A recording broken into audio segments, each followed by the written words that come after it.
نن درته د نجیبه فیض او مریم سما په اړه مهمه ویډیو لرم. هیله ده تر پایه وګورئ او زموږ چینل سبسکرایب کړئ. نوموتې اداکارې او د تلویزیوني خپرونو چلوونکې نجیبه فیض په خپله فیسبوک پاڼه کې د ولسي جرګې له غړي مریم سما سره خپل ګډ عکسونه خپاره کړي دي او په پوسټ کې یې د مریم سما ډېرې ستاینې هم کړي دي. اداکارې نجیبه فیض له مریم سما سره اخیستي ګډ عکسونه په خپله فیسبوک پاڼه خپاره کړي او ورسره یې لیکلي دي چې نن مې له خپلې خوږې ملګرې او خور مریم سما سره ولیدل. نجیبه فیض د مریم سما ستاینه کوي او په خپل پوسټ کې لیکي چې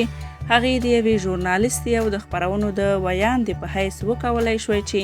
په زرګونو زړونه وګټي او د ملت کور یعنې ولسي جرګې ته بریالی شي.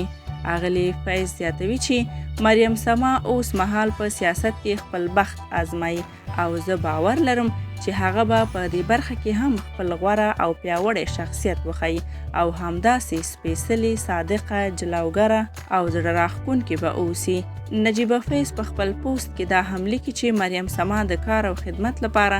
ډیره انرژي لري او زه چې کله هم له هغې سره ناسته یم او نظرونه مې ورسره تبادله کړي دي، دا مې احساس کړی ده چې هغه یوه پیاوړې جنۍ ده